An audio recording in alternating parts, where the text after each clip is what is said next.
Welcome to the Startup Defense. My name is Callye Keen. Today I have Meagan Metzger. Now, Meagan is another person from Dcode. Meagan, we had Meg on, it seems like 10 lifetimes ago. And Yes. I'm really pumped to highlight again the great work that Dcode does. And before we jump into that conversation and talk about venture speed and how startups can bring innovation to government and how and why we need to go fast. Yeah. Same question I ask everybody. What are you passionate about right now? Oh, man. So I know this will sound like I'm trying to tee up this podcast. I'm not. I started Dcode, Meg and I started it about 10 years ago because we were insanely passionate that commercial technologies were just blowing past the government and the government needed to be better and start using the technologies that were going so fast. And so for the last 10 years, we've been insanely passionate about getting the best tech to the people that need it the most as fast as humanly possible. Right now, I'm just excited and passionate about the alignment that we're seeing and the urgency that you're feeling inside the department to really get after that mission we've been hammering at for 10 years. And it's like what I've been waking up every morning, excited to tackle for 10 years. And it's just this moment of time. I'm like, welcome to the party. Let's go. I'm excited and I'm passionate about doing it. So that might sound cheesy, but it's really a unique and cool moment for Dcode to be smack in the middle of everything we've just been carrying this torch on for 10 years and seeing the alignment that's happening. I think we both share that because it's like, this is what I do. Now there's this reinvigorated spirit, not just to work with startups and get non-traditionals participating in Department of Defense, Department of War, DIB, national security, how you want to embody that. But there's this real burning desire to look at the misalignments. Why does it take 3 or 5 years to develop something that commercial you could develop in 6 months? Why does it take so long to figure out what we want to make and then deploy that thing? What are the capital flows? Like, what are all these questions around acquisition reform, around rapid deployment? They're complaints, not conversations up until very recently. And now there's pretty open conversations that are happening publicly and privately. It is very exciting. Yeah. It's interesting. Even, I would say 4 years ago, I remember I was asked to participate on this council that wanted to study why it's hard for startups to work with the department. And my response was, I'm really honored to be invited, but we're past trying to understand what the problems are. We're to the part where we need to just fix it. Like, can we stop studying the problem and admiring it and actually roll up our sleeves and get stuff done? And you see so much that going on right now. And it's definitely changed in the last year. I would even say what used to be considered a leader that was really forward leaning is now what is expected to be the status quo. And you're just seeing a lot of change behind that. So it's been a wild adventure for 10 years of just going from, I feel like I'm pushing a boulder up a hill and ramming my head into a wall, to like, okay, you're coming around, to like, okay, now we know we have to do it and we're panicking a little bit. What do we do? Right? So it's a cool. Yeah, I want to highlight or dive into what that actually means. Let's say pulling the thread on acquisitions. What does that mean on the government side, and what does that mean for startups? So designing for speed or working at the speed of relevancy, right? Yeah. It's so full stop. In order to actually move at that speed and do it well, you need a new operating model. Like, the way that we have to operate day to day inside the department has to fundamentally look different. Now, I'm a big believer that everyone is doing the job they're hired to do, and phenomenal people have been working their butts off for 10 years. It's just the job's changed. And so how you actually change the way that people are operating, from the paper they sign to the words they write, that's where the rubber meets the road. And trying to affect that change, not just at the leadership level, but 2 or 3 levels down, is where it gets really hard. And so kind of seeing this mental shift, even at the highest leadership levels, has been really, really fascinating.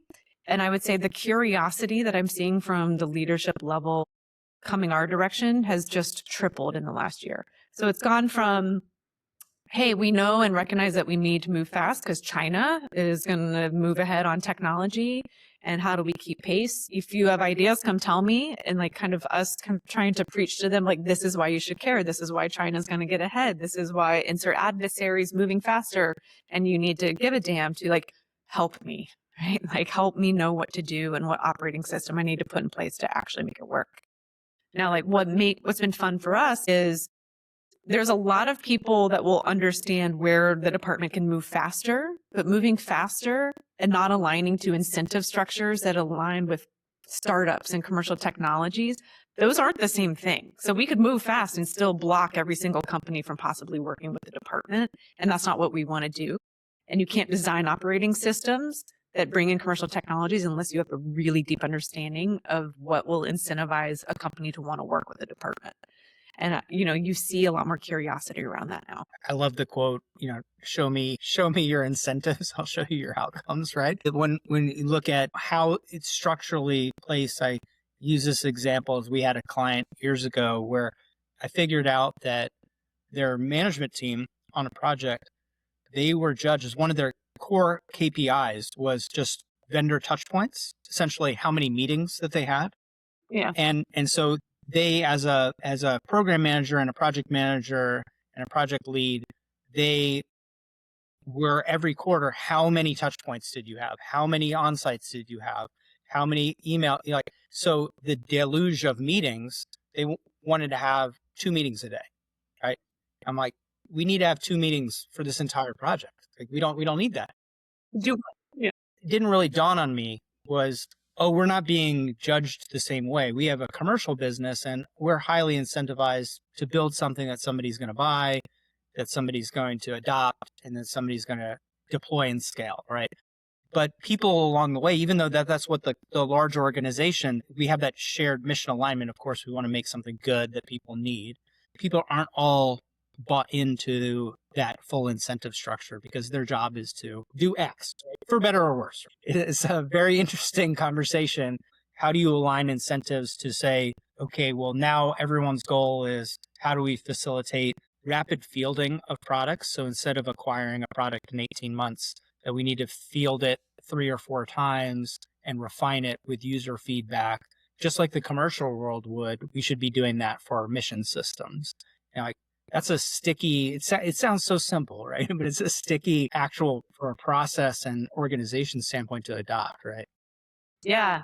It's not easy. And that's one of the things that we've just been so incredibly passionate about. I'm going to start with the incentive structure because I think what's really fascinating to watch, and one of the things that we've told all of our customers and partners across the department is engaging with commercial companies and getting meetings doesn't get you a damn thing, right? If anything, you need to understand that you are now in someone's Salesforce pipeline as potential business opportunity, that it gets reported up all the way to the board, and you are now become a very long maybe and just waste people's time, right? And a fast no for a startup and a commercial tech company is way better than a long maybe.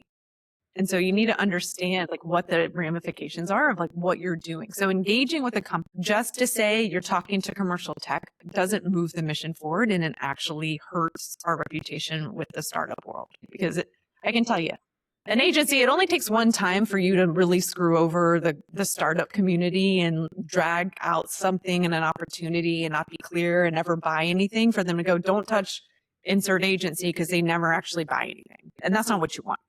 Yeah, so we're seeing that change, but I think it's important for folks inside the department. It's not a natural state to really pause and reflect on how different commercial tech companies are from your traditional industrial base, right? The incentive structure is totally different. They want licenses. They want to sell product. They're not looking to put a butt in a seat for 20 years and bill you time and materials. That's not how their accounting systems are set up. So understanding that difference and aligning how you buy things has to change to really fit that if we want to actually bring them in. But I've got a whole section on rapid capability, but I'm going to pause there for a second. And clearly,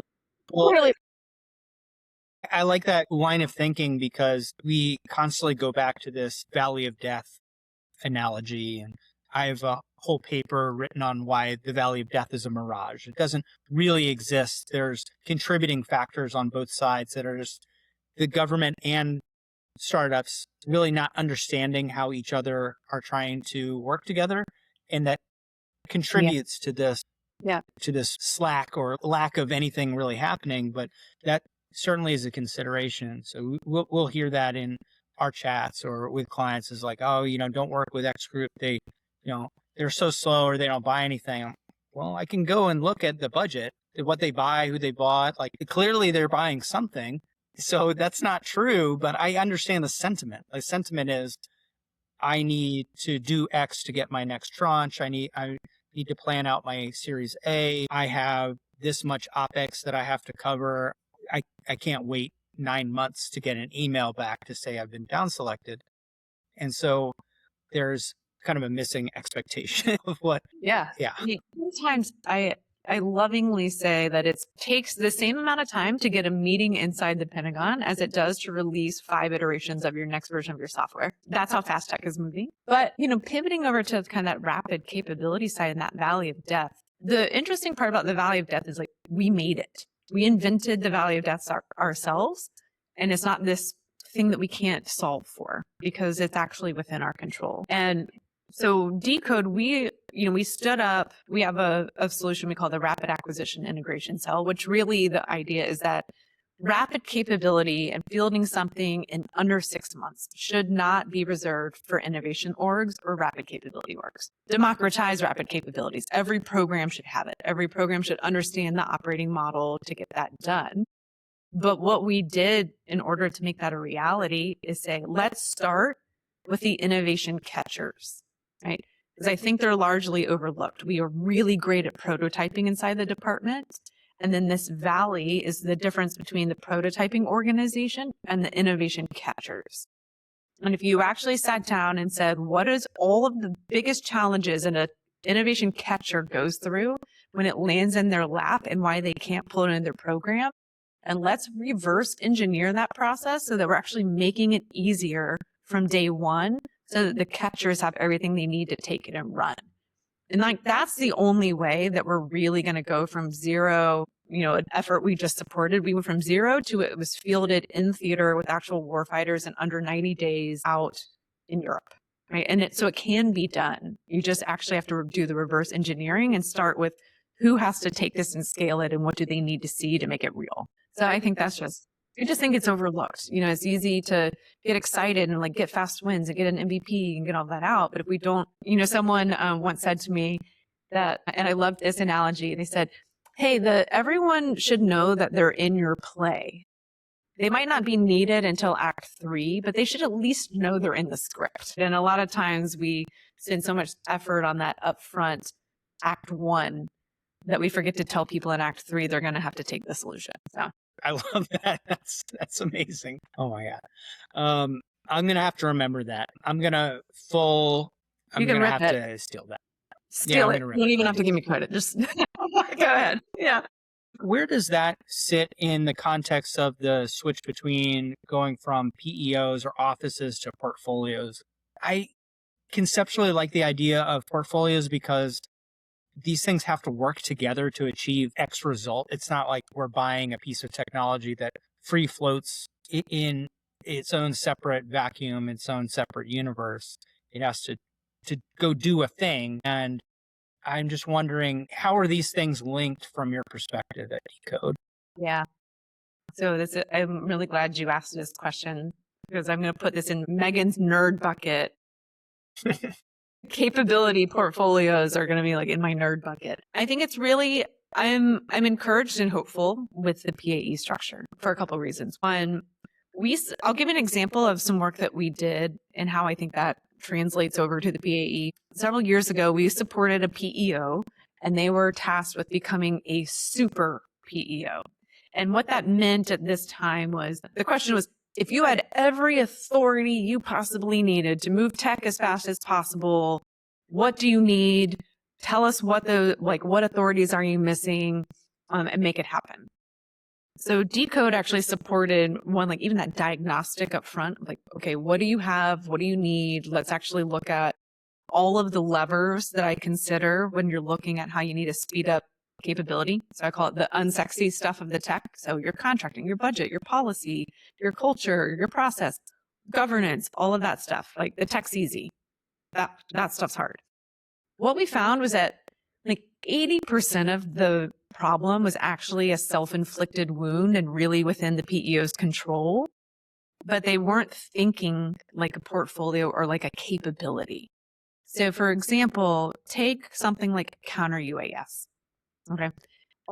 If this PEO had 11 divisions, every single division was touching counter UAS, but no one was actually monitoring if they were successful at counter UAS. In aggregate, what are we trying to do here?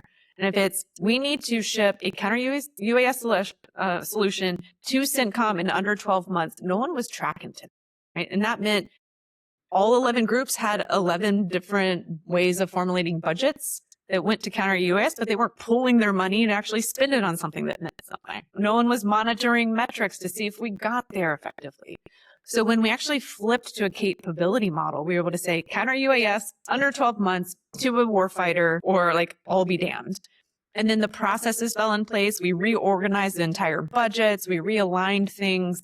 Like we just changed the way they operated. So I tell you that story because one, it was successful. They were able to actually ship a solution in under 12 months to live theater. So it can be done. And they actually knew what success looked like. So it became outcome focused and it became more, what do we need to do across the entire portfolio? So I think when I look at the PAEs, what a fantastic opportunity to actually look at this from that blank slate and say, what capability and what like mission outcome am I actually trying to get to? And how do I refocus the organization around outcome so that all 11 separate divisions that weren't under the same umbrella before, for example, actually align on like what that North Star is?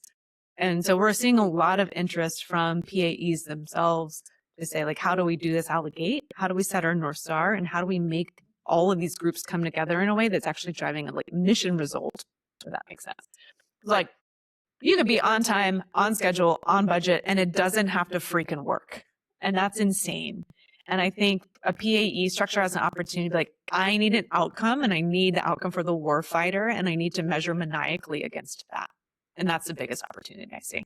That was a lot. I'm like so excited about it so clearly. Well, we and our clients and our friends are equally excited about it because one of the biggest enablers that we've seen to get adoption of a piece of technology is to look at the actual capability. And so we have this mantra we say over and over and over again, like, okay, government doesn't buy technology, it buys a capability. So when we want to go do a demo for a group, we go and write a little mission brief, and here's your vignette. Here is your uplift. Here's the KPPs. Here's the KSAs. This is what we think that you do, or what you've told us that you do, or you see now. This is what you would like to see, or what we think that you can see. And we can demo this with this rapid demo cycle with a team to show off a capability. So that gives us that we can fuse 10, 15 things together, go show somebody, get feedback really quickly, and do this over and over again. The problem with that historically has been that the way that money is spent, they can't buy that full MRaiser like the way that we show it for counter UAS. Just like you're saying, it's like we show that demo and it's a fully integrated kit, and whatever it is, right? If it's software defined sensing, if it's C2, if it's specialty comms, they can only buy a couple pieces of it realistically, and then there's another integration fusion. There's a whole another set going. Whereas we can go field that now, and this is kind of our hope, is we can get that feedback from a portfolio perspective, work together in industry from a portfolio perspective, show a portfolio of systems that are working as a system of systems, and that can be purchased, or a derivative of that can be purchased as shown.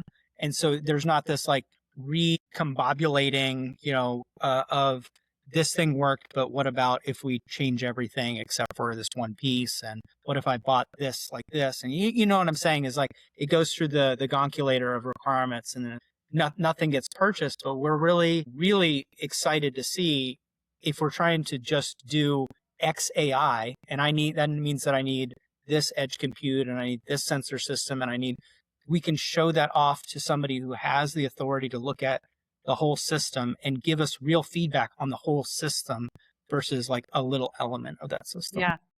First of all, gonculator is maybe the most, like, what a great word, and we should use it way more than we do.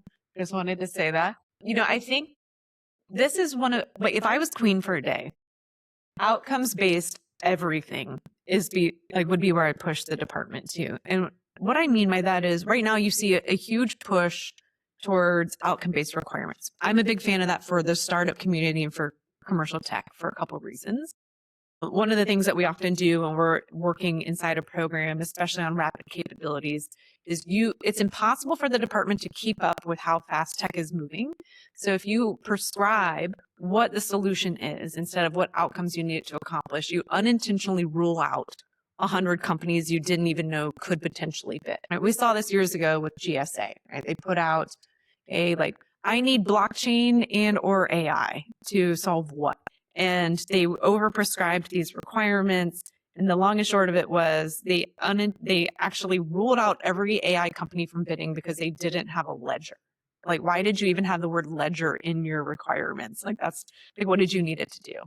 So one, like, you have to have outcomes-based requirements, but you also need outcomes-based budgeting, which you see a lot in the reform. So that PEO that I mentioned, one of the first things that we did is we actually looked across, it had 75 program element lines, like how your budget's decomposed, all spending money on the same capability, but all in silos. Right? So it would be like if we were building a house and you had the paint budget and I had the China budget and someone else had a lighting budget and we all just bought whatever we wanted, and like God knows what this aesthetic would look like, right? Like the vibe would be real weird. So we collapsed that down to 7 so that they could actually move money and like really invest in something that mattered.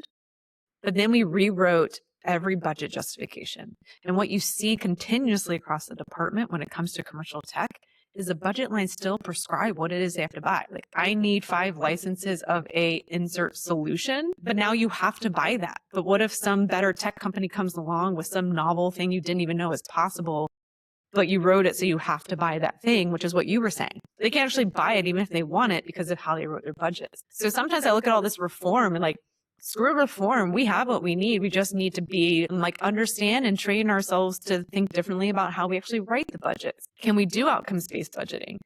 Now, I'll put a strong asterisk, and we won't go down the Hill rabbit hole of like what they want to see and like what the Hill's asking for and accountability. But I think at the end of the day, oversimplified, if we could outcomes-based everything, we would be in a much better position as a country. I agree. Kind of put it to on the startup side is like if they're running through an accelerator or incubator that we're running, or we're working with somebody really early and they can't personify like what their customer's trying to do or what problem that they solve, you think, okay, you shouldn't invest your own time and money into this. And for a lot of the government new technology, we talk to a user or a group, I tell them it's not that there's a lack of technology out there or a lack of smart people that want to work with you or a lack of industry that's capable of manufacturing that solution. None of those things are actually true. There's just a large filtering mechanism which makes it appear to be true. But by and large, if you were to just say, Callye, I want something that does this, I would just make you that thing. Life can be that simple. And there really is no more necessary problems from just saying, we're trying to do X, or to a small group of people, hey, we would like to see solutions in this space, and be descriptive versus prescriptive. And you'd be surprised what we would get. But it's not for a lack of technology. There's an overabundance of information and technology and patents and really smart people that want to solve tough problems. Yeah.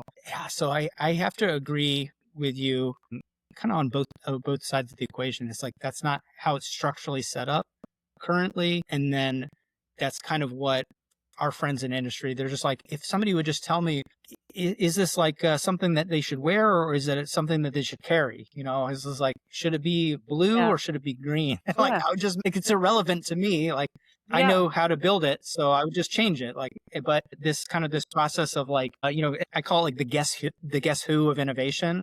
Does your innovation wear glasses? And it's like, no. I'm like, like, And they flip down. Yeah. Totally. yeah.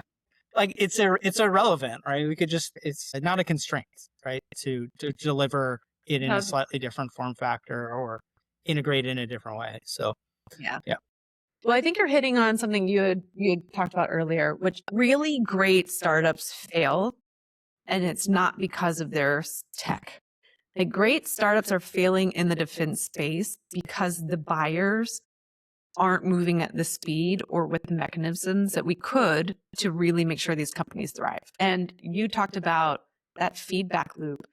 There are, one of the things that we do when we work with an organization, so I mentioned our RAKE, like a rapid acquisition integration cell. The principles of that are what I said before, get the best tech to the people that need it as fast as possible. And the sooner you can get their hands on it, the sooner you can get feedback and decide, should you keep going at it or should you kill it off, right?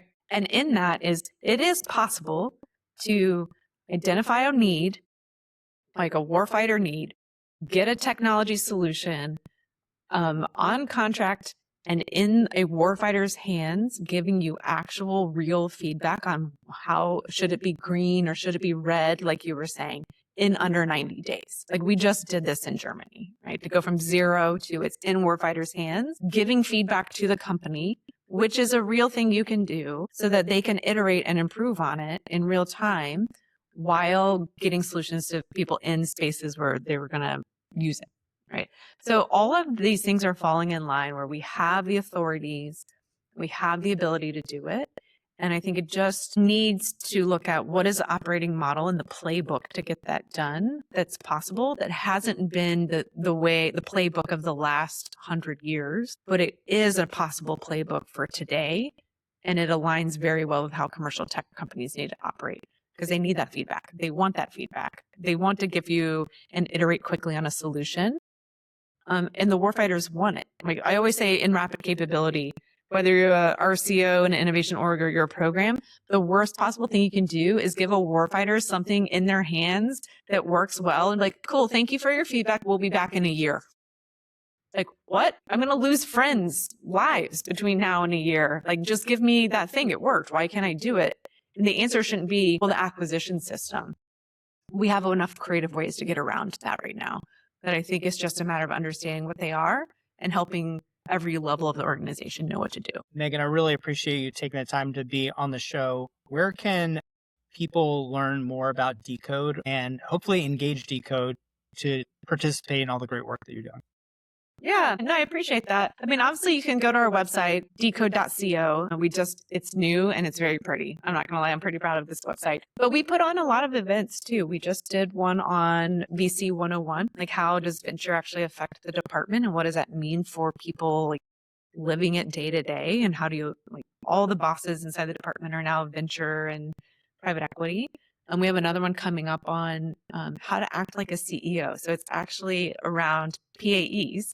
You need to start thinking about your portfolio as if you're a CEO, but your currency isn't profit, your currency is mission outcome. Right? So we do a lot of events like that, but I think what I'm just really passionate about is sharing insights and sharing. We've been living these battle scars for 10 years of just, hey, we're trying to push capability and do innovative things. And we've been punched in the face 100 times alongside of our partners in the department.